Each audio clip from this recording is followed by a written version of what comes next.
Yeah, cause I got it, so I got it good. Get it, cause I got it, so I got it good. Get it, cause I got it, so I got it good. Did it like I said it, cause I said I would. Appetite for destruction, it's going down, cause I'm always up to something. I hope you're ready, cause I'm ready now. Animal in the cage, gonna let me out. Set me up, set it off. Got my foot on the gas, and I ain't gonna let it off. Cause I'm about to rage, and we gonna win. This real life, it ain't pretend. Got the mind of a champion. Gonna get mine, I'm a champion. Got the mind of a champion. Get it, cause I got it good. Did it, cause I said I would. Got the mind of a champion. Gonna get mine, I'm a champion. Got the mind of a champion. Get it, cause I got it good. Did it, cause I said I would. I did it like I said it, yes, I'm the best. Every single day, put it to the test. Keep my focus on the legacy. All anybody ever sees is the best of me. Best of we, gonna leave it on the line. This my time, all day on the grind.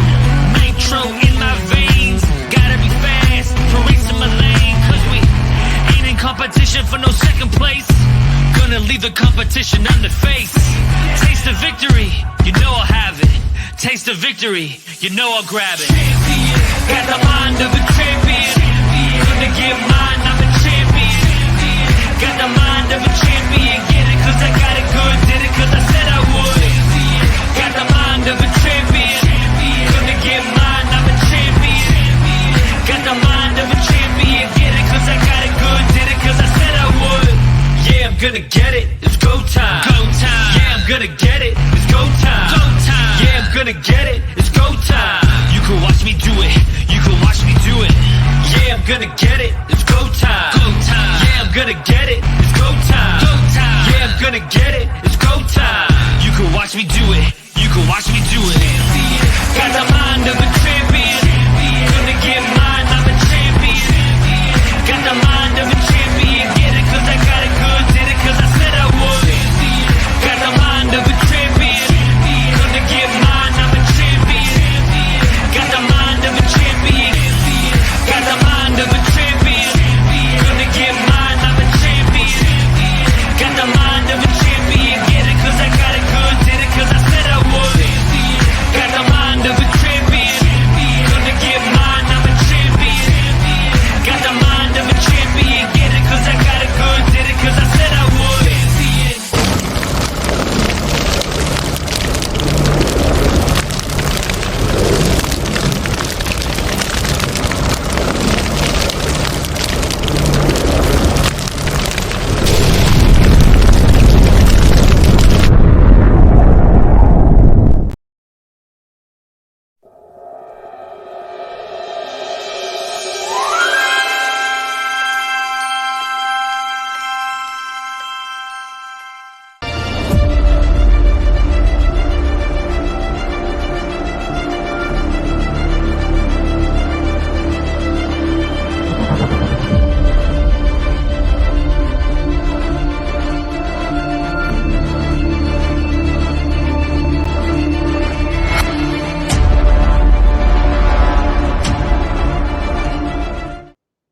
Hello, everyone. Welcome to Dr. Quack House Calls. I'm Dr. Quack, and today we got a special interview. I got to tell you, we have on one of the, arguably the greatest promo artists ever to ever step in this game. I'm talking about the legend himself, otherwise known as A-List Alverson.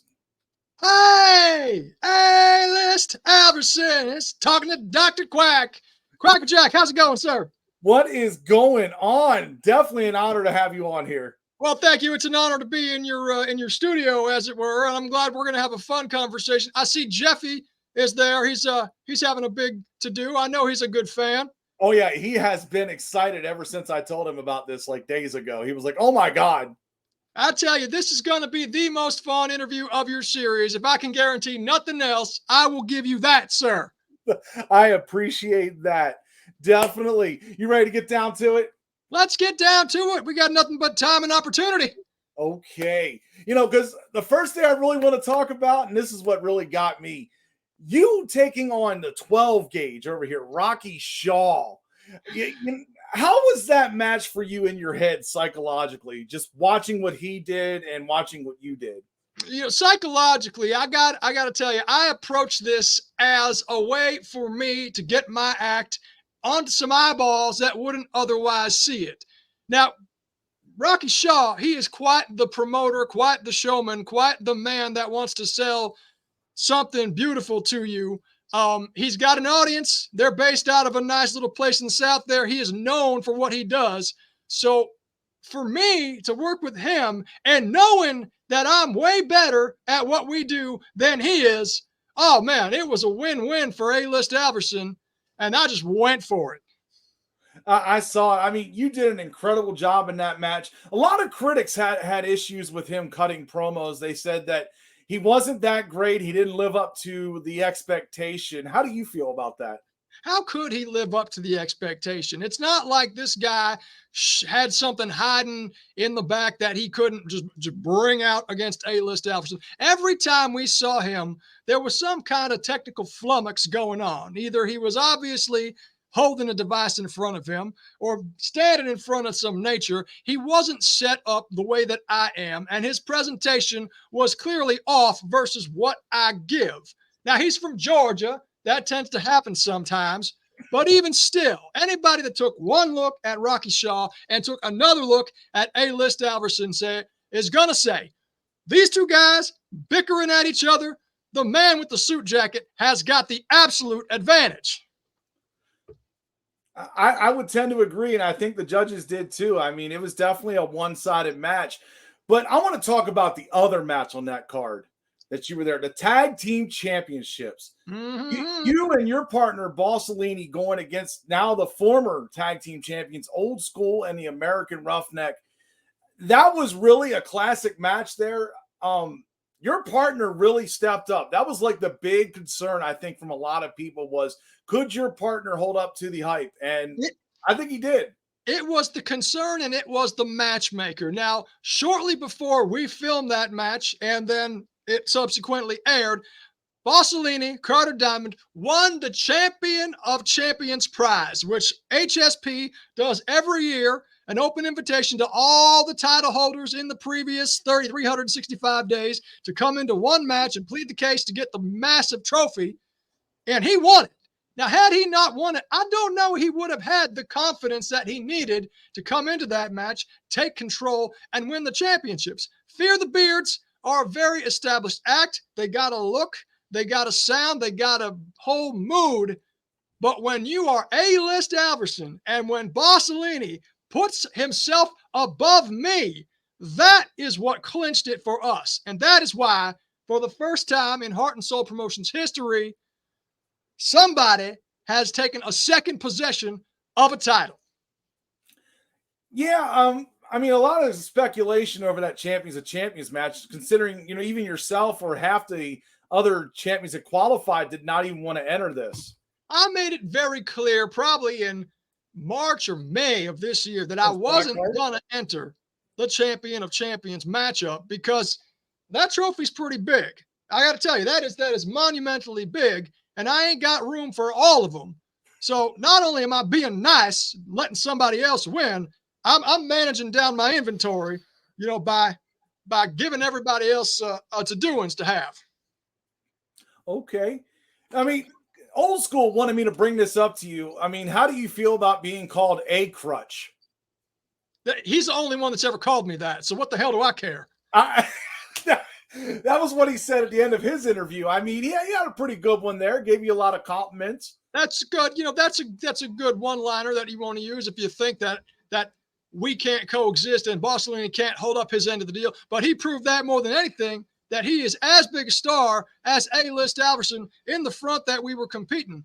And given the ups and downs of his health, you never quite know what you're going to get from Carter Diamond. But man, when he is on, he is on. He can fire up as good as anybody. Yeah, he is a crafty veteran in this game. But you guys got the whole faction going on now. You got other people in this. I see now Mr. Wallace is a part of this. I also seen that you guys have a contract.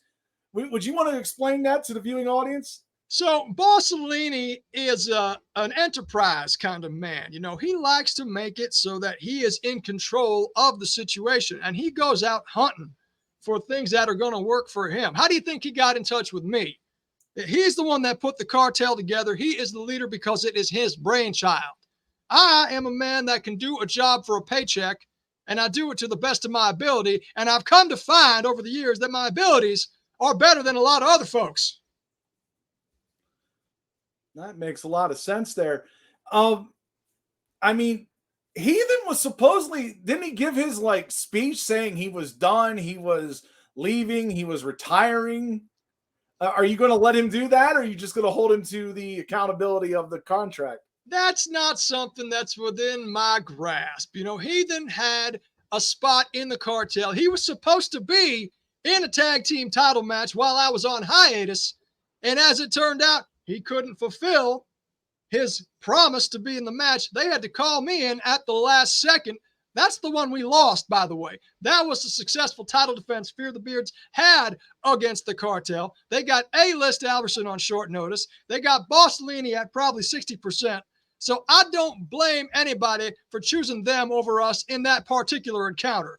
What I will say is that now that we've got our groove together and A-List and the boss are on the same page again, we have 2 wins over the greatest tag team in HSP, which makes us de facto the ones in that spot. Now, if Heathen don't want to show up for his end of the deal, and he's got contracts written and Rich Mann's going off about having the ownership of all the other, for me, it's a bunch of mumbo jumbo. I couldn't care less about what the dealings are in the cartel. I'm a guy that plays a position. I play the best one. Definitely see that. How is your relationship with Rich Mann? Well, Rich Mann is a son of a bitch. And I don't know if I can say that on your show, but I it. did. All right. But he's my son of a bitch. The man is dedicated to his craft. He is good at what he does. He might be a pain in the ass, but he's a pain in the ass that puts more zeros on the paycheck. So I deal with it. I mean, come on. Do you say no to money, Dr. Quack? No. Never say no to money. And even more money, it's even harder to say no to. So Richie Mann is a good man to have on my team. Definitely is. It seems like somebody, though, has a problem with you. You get to meet him here next Thursday.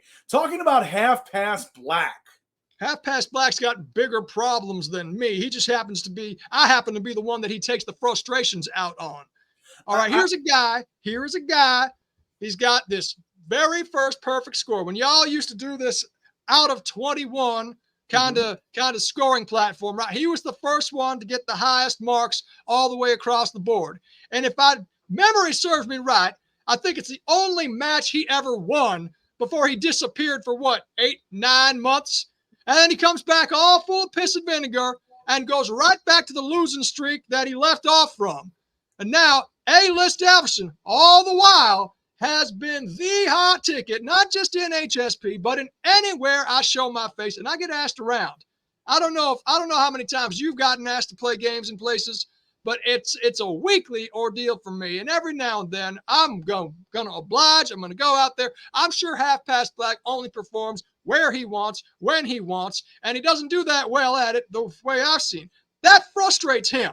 I can see that frustrates him. He thinks that what I do is cheesy, is cliche, is past it, is dumb, but ain't nobody out there thinking that what he does is better. Show me 5 people that would rather watch Half Past Black than A-List Alverson. I'll wait. That would be a tough one, I think. I mean, you definitely have the fanfare. In fact, he was saying something about how the good old boys love your 80s promos. The good old boys love my 80s promos. You know, you can't beat what is tried and true and successful. I mean, have you looked at what Half Past Black does? And he wants to call himself dangerous, unpredictable, the complete and total package. All this nonsense mixes together, and it's just a show that I don't want to watch. So I don't. Okay. That definitely sounds like you're ready for that fight. Are you working out for it? It's going to be one worth seeing because A-List Alverson is in it. Definitely noticed this. Let's run down the rest of the card here. I'm kind of curious your opinions on these, because especially Vagabond Johnny Blade, main event for the Soulfire title. Johnny Blade ended up taking the title off you.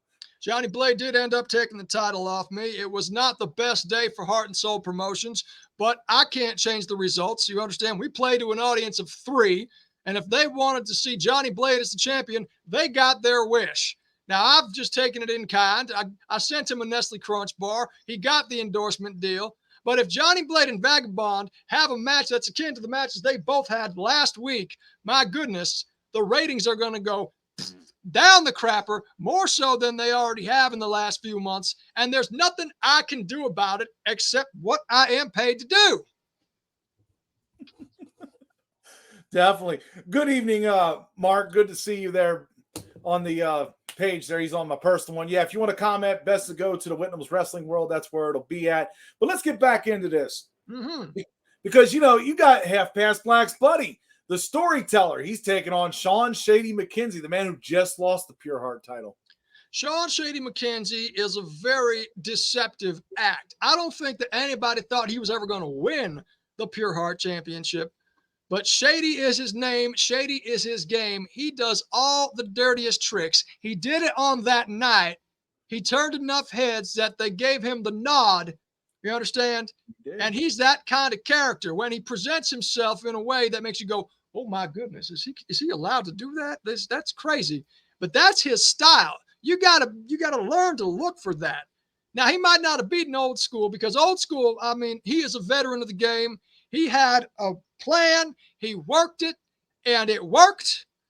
I mean, it would be very embarrassing for Old School to put out the presentation that he did and not win the match. If I were him and I lost that match, I would pack my bags and go because I gave you the best I got and it wasn't good enough. Now, Storyteller, on the other hand, he's someone that's trying to do the Triple Crown, trying to chase after A-List Alverson, do what I did. There's a lot of people that want to catch up to me because it'll help them feel better about themselves. I got a lot of self-esteem. That's for certain. We all know this. Yes. So anyway, Storyteller, he's someone that he keeps getting lost in what he's doing. He's very easy to, what's the word I am looking for? To make he's easy to make low in confidence. You know what I mean? You can demoralize him if you play the cards right. And when he is demoralized, he is abysmal. Now, the Storyteller can come out with the bravado that he likes to show. He can be something that's contested with. But I haven't seen that from him in a good while. When you catch Storyteller on a bad day, it's the worst day.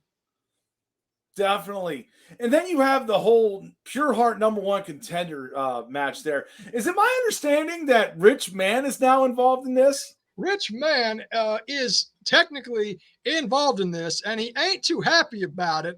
I had a conversation with him earlier today as he went to retrieve the Heart and Soul Tag Team Championship from Roughneck's people.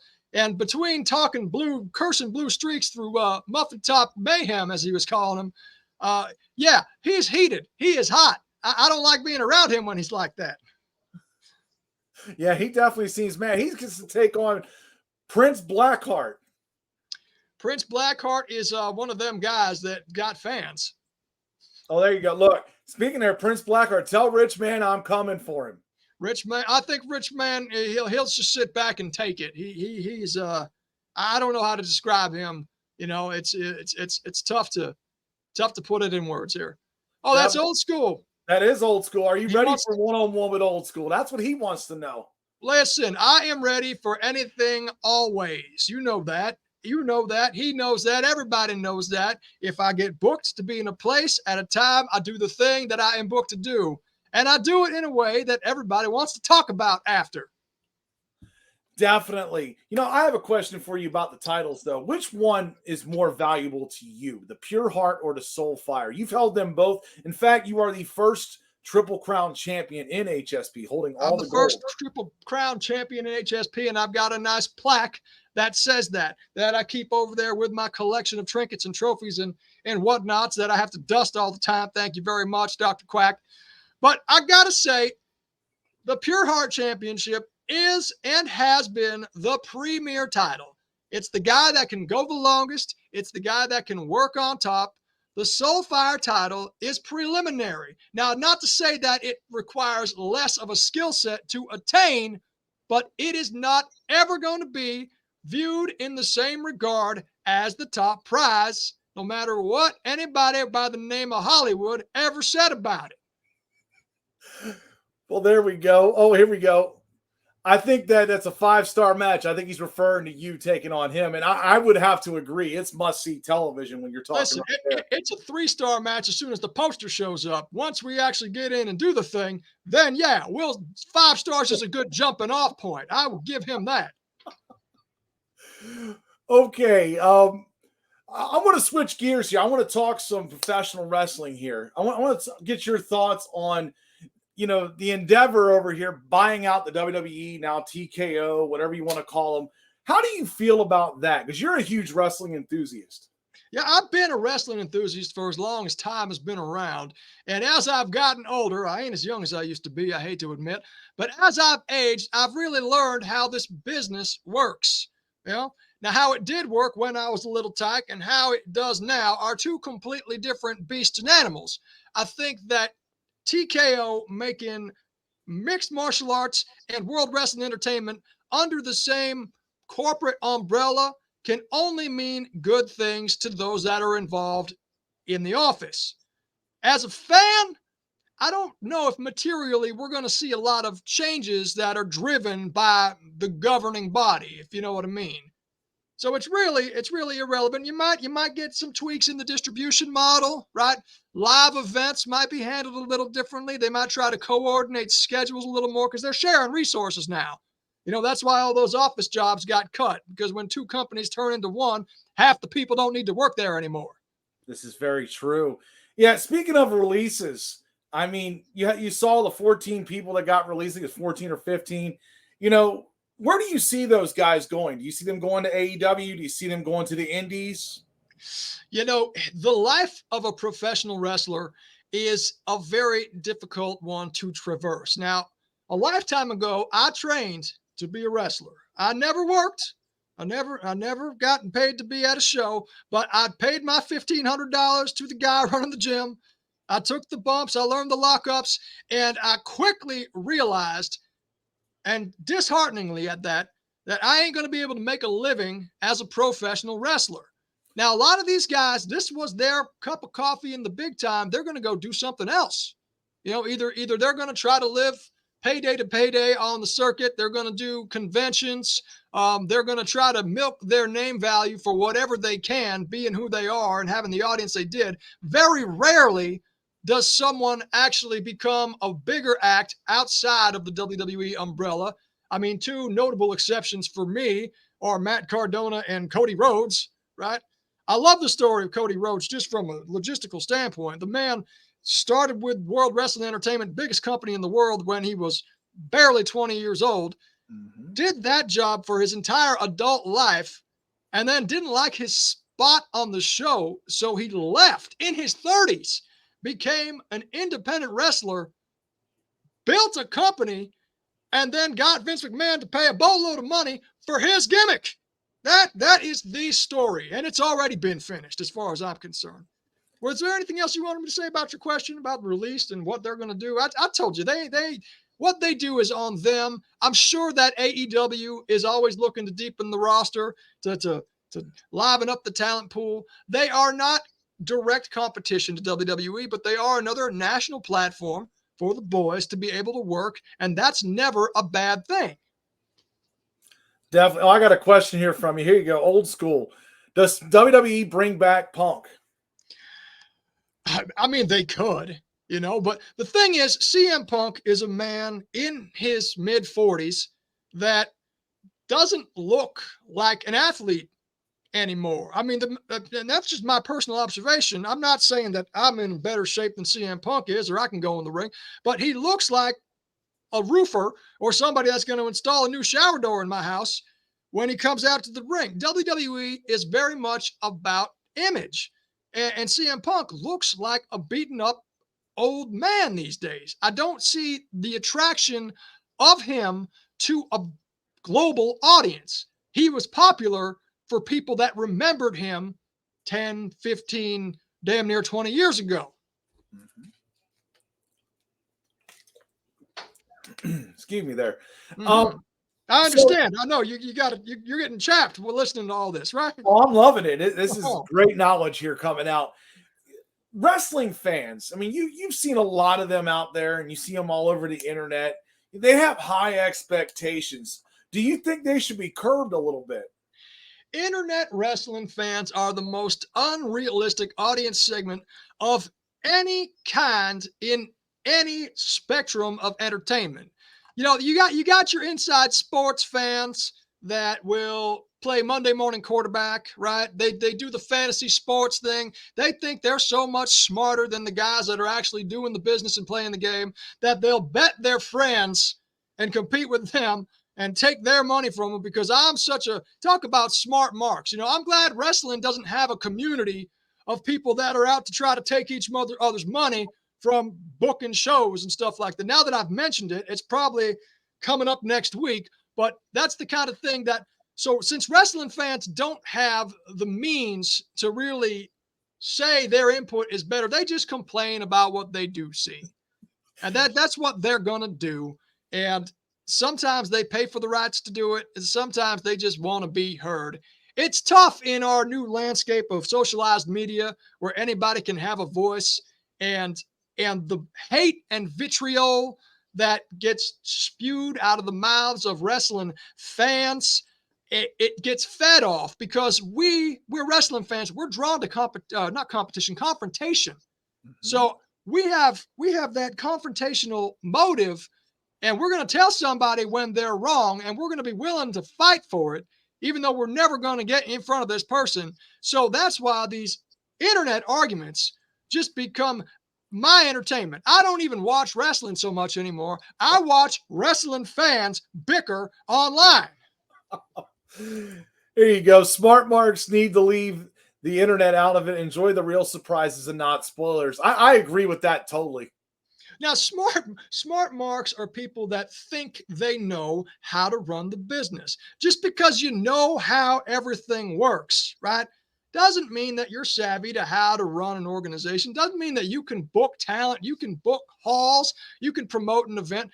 None of these people are able to do that. They want to create a wrestler mode in real life and say, well, here's how I would do it. You know, and then what do you do when your top guy no shows? Huh? How good are you then? You stop booking that guy. So now your top star doesn't show up for 4 shows. You got to pay an audience of a couple dozen, maybe 100 these days. And you got to put a whole different show up at the last hour. Do you think the guy that no-showed cares? No, he didn't show up. He didn't want to be at the show, whatever the case may be. And if you're a dumb smart mark, you're going to book him again next time because you think he can sell tickets. See, the wrestlers are independent contractors by trade, right? Right. Right. So they get paid to work any night, any house. And generally speaking, people in the wrestling business are self-centered and hard-headed individuals, right? Hard-headed, self-centered individuals that care about themselves. This is why WWE is the only brand that has made it national for as long as they have, because Vince McMahon had control and he made it about the letters. Now, there's plenty of small town wrestling organizations, and if you go to the right town, you're going to have the same 20 guys on the card no matter what letters are on the door. How many times can you draw that house? It's sometimes it becomes logistically impossible. And then the promoters, who are also self-centered and hard-headed people, are going to try to keep the talent on their show exclusively. Now you're trying to make it about the brand when it's about the talent. It doesn't work that way, people. You got to make a way for the talent to do what they need to do to contribute to the cause. Give the people what they paid for. That's another problem that wrestlers have. They don't want to do what the people like. They want the people to like what they do. Okay. Me a quick shout out. What's up there, Damian Cross? Thank you for joining us here. All right, Damian Cross. Damian Cross came up in here. He's the reason why Rich Man has to be in this match against Blackheart. No, wow. I did not Oh. know that one. See, Oh, yeah. all these new breaking stories. Oh, yes, sir. Here you go. I got a comment here. Backyard wrestlers equals smart marks. All right. Listen, old school. Once upon a time ago, when I was a teenager that didn't have a girlfriend yet, I had a hobby. And that was backyard wrestling. Now, this was the late 90s. Okay. What WWF at the time did wrong was highlight Mick Foley and how he started training based off a video that he made with a camcorder in his house. And everybody, now the internet just came out. So you don't need a license to broadcast, right? You just need a couple $100 worth of specialized equipment to put your low-res videos on the internet. All of a sudden, there's a whole generation of teenagers that thinks they can get famous by jumping off roofs. I was one of them. Yeah, 45 years old, still doing it. Those are people that never did grow up, never are going to grow up, and can't get a paycheck for their real job, so they pretend to live a different life. I can't imagine somebody approaching the age of colonoscopies and still going into backyards and killing themselves for no reason. My goodness. Yeah, that's definitely harsh there. That $40 payday for some people when you're over 40 is not the way to go. You want to make sure you have those good paydays. Actually, here's one more question for you. Let me see if there it is. Will AEW pick up The Rock's daughter? You can't market her as The Rock's daughter like right out the gate. And if she don't know how to work, then what's she going to be able to achieve, you know? Was that all kids' backyard dream? But grown ass men is sad. Hell, even the kids dreaming is sad. These people need involved parents that get them to focus on something worthwhile. Because like I said, when I was 17, walking through that gym, taking my training bumps, screwing up headlock takeovers, and realizing that there's only high end, maybe 500 jobs as a wrestler that are comfortable, that are gonna keep you going for a career time.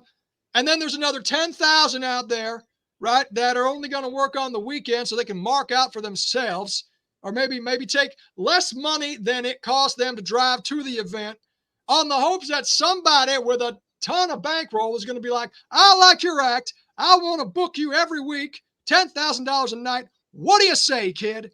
It ain't like that. It never has been. But we all got those dreams, and we see the people on TV. And one of the things that as I grew up, I really came to realize is that those guys you saw on TV, just because they were on TV, didn't mean they were making good money. Correct. I mean, come on. Stone Cold Steve Austin said he was working Memphis, getting paid $40, eating canned tuna and raw potatoes. But he was on TV, and he looked like $1 million. I would rather have $1 million than look like $1 million on TV. I am egotistical and overconfident, but I ain't dumb. I agree. Oh, this is a long comment here. Here we go. I'll let you read that one here. All right. Vince McMahon has never, ever cared about the business that handed to him. He didn't care about the fans ever. He cares more about padding those pockets of his. He has lost reality with the business and always have. Well, aren't you just an educated fellow there, Jody?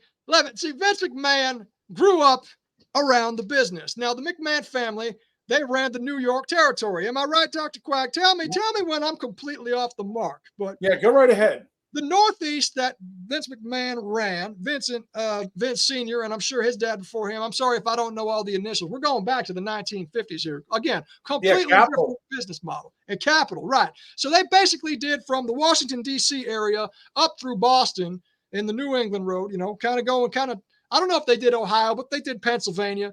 So that whole Northeast, that was his territory because that's how it was. See, the National Wrestling Alliance back then, okay, was a mafia, wasn't it? I mean, let's just call a spade here. They made a whole system of wrestling groups that operated, and if you weren't with them, paying their taxes, booking their talent, you weren't in the game.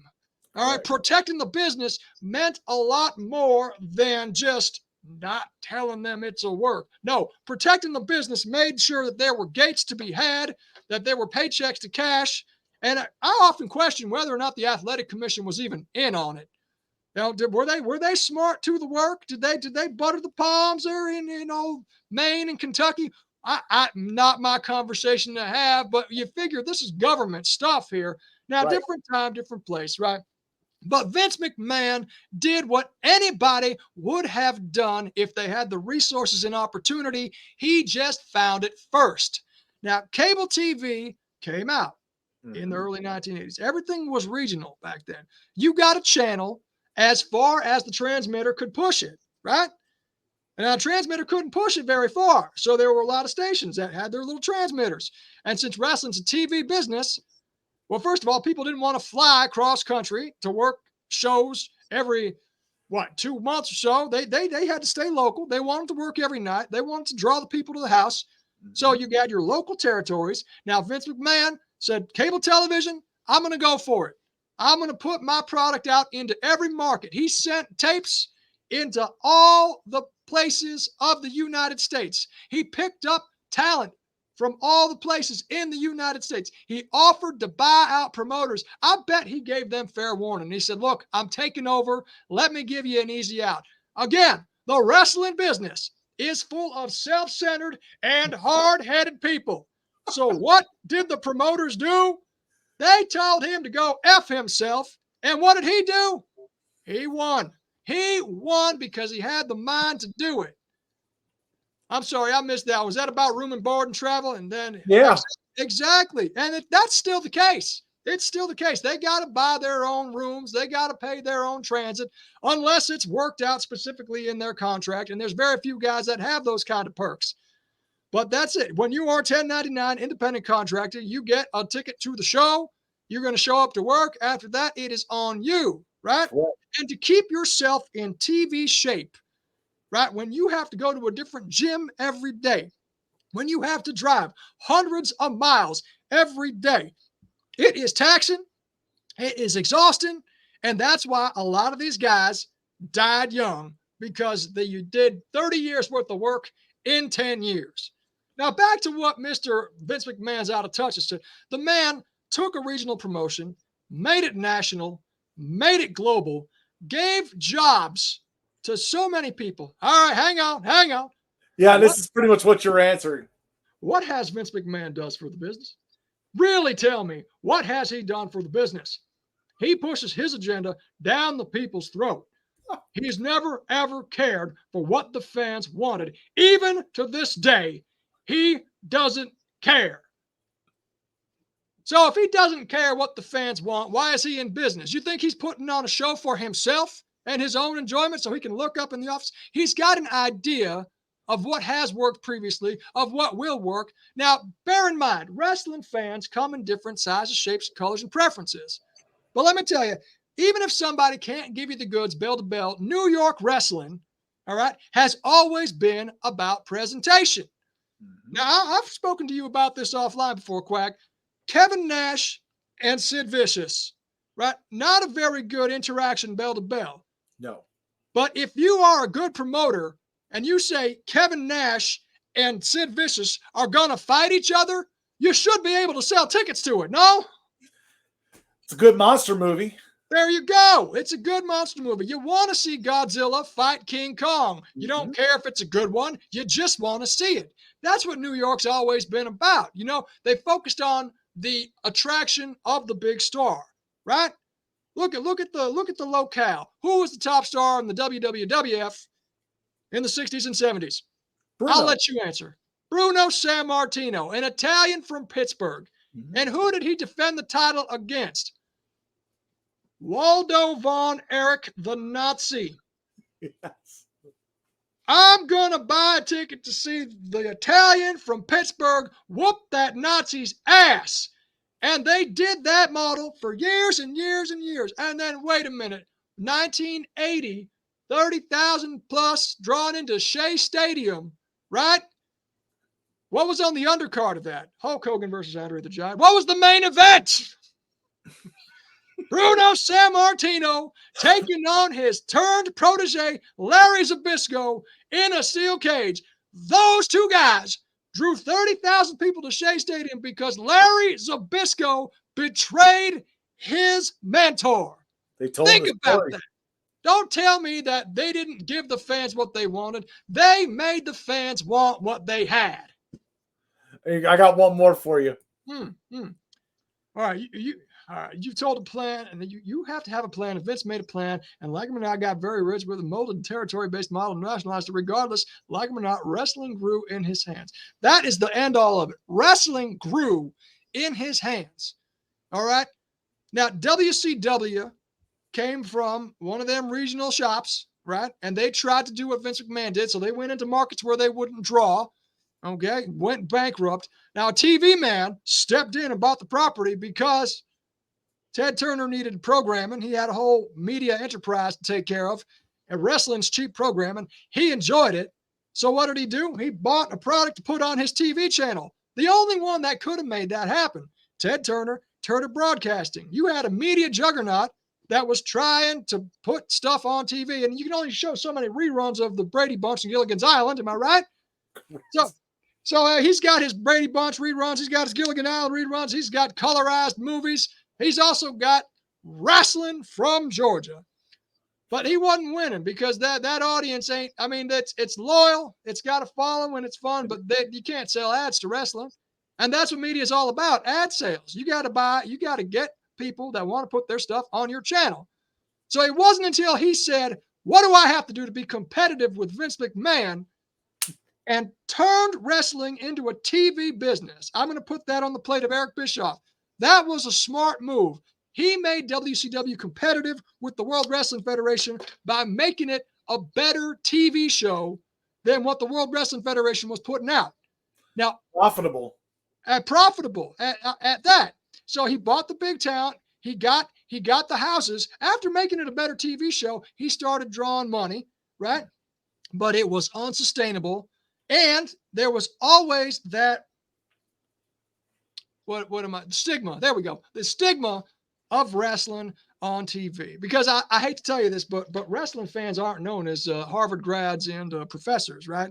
Not a very highbrow audience. There's some out there, but it's not generally known for it. Not generally known for it because people like to take they want to adopt the notion that wrestling is fake. They're not really fighting. What? You know what? Porn is fake. That's not really his stepmom. And on top of that, do you think that any woman ever in history wanted to have any kind of relations with Ron Jeremy? No. So pick your poison, pick your battles, play the game the way it's made to be played. Okay. I'm going to go into some rapid fire questions before we wrap this up here. Promo world, who was your toughest opponent? My toughest opponent in the promo world, it would have to be Jay Briggy. Because I say this because he's got a unique style that is very hard-hitting and brash, and to combat him in a way that will make people see you as above him is hard to do.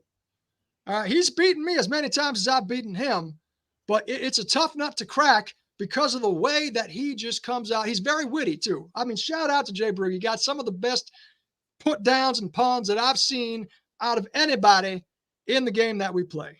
Toughest opponent. Definitely. Favorite moment in promoing? My favorite moment in promoing, and then this was the culmination of a months-long build between me and Tonster Diamonds. You're familiar with this guy. Oh, yes. So we said, we're going to do a program, but not yet, right? He came out in December and called me out, and I no-sold him for months, right? He starts dropping tidbits, counting days, saying day number 73, day number 95, right? And all the while, I'm no-selling. We're still going about business as usual. I'm having my matches. He's having his. One day, I finally respond in silence. I whistled my theme song, Baker Street. Me and Jerry Rafferty got a thing with that. I whistled that. I looked at the belt. I put it down, and I said, I said the day in the caption. I don't remember what day it was, but I did that. And that was the first pseudo acknowledgement that I had of him. Now, finally, the match had come. It was time. So we're going to put this together. I never mentioned him by name at all from December until April or May, right? There was even a match that we were both in. It was some kind of 6-man gimmick. And I only referred to him as the Outbreak Champion because that was the belt that he had at the time. And I basically blew him off. He wasn't part of the match, just the Outbreak Champion. Well, let's talk about something else, right? So nobody knew that we lived about half an hour apart.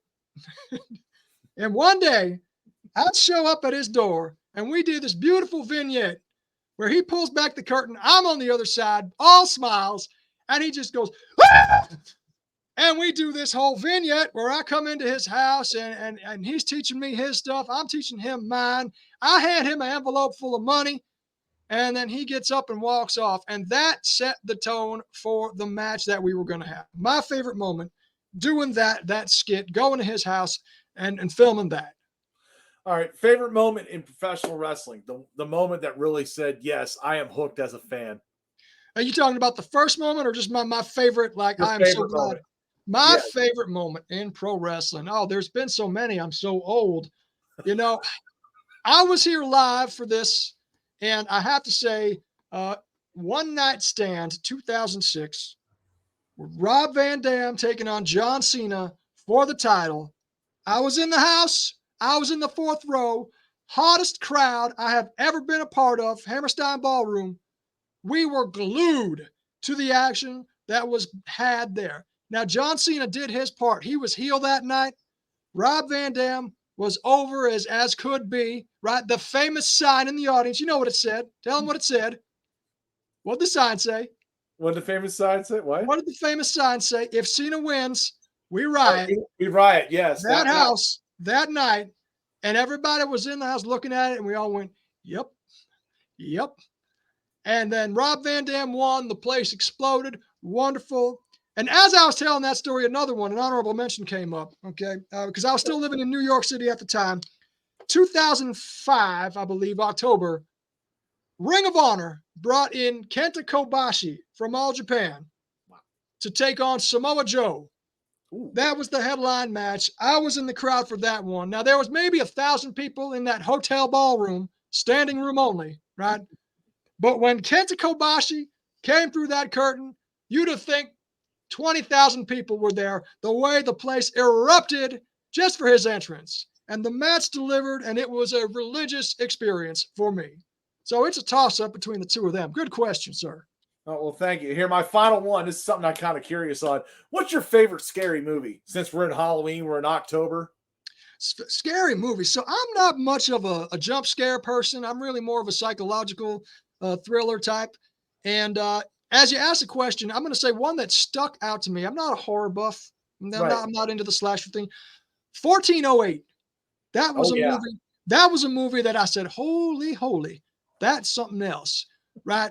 You got the guy going into the haunted hotel room. He's doing all the metrics and stuff. And then all this stuff starts happening. Now, the big moment from that movie that really scared the poop out of me was when he's looking across the road at the other hotel. He sees a guy in the window, and then he starts going, hey, and the other guy's just copying him, right? Doing every move that he does. And he looks at the guy, and a slasher comes up from behind him, and he turned around, but he's not really there. That was like, whoo! Oh, good movie. Definitely. Well, thank you for coming on here, A-List. Definitely an honor and a privilege. Definitely feeling good about this one. Anytime, every time, all the time, Quacker Jackson. You know you got my number. I love being in the place, and I'm sure there's plenty more that we can talk about at any point in the world, yeah? Oh, definitely. I'm sure there'll be stuff coming up. But I'm Dr. Quack, and I want to thank you all for tuning in. My next guest will be Michael Lovett. We'll get to talk about his upcoming movie, The Lost Passage, and I'll see you next time.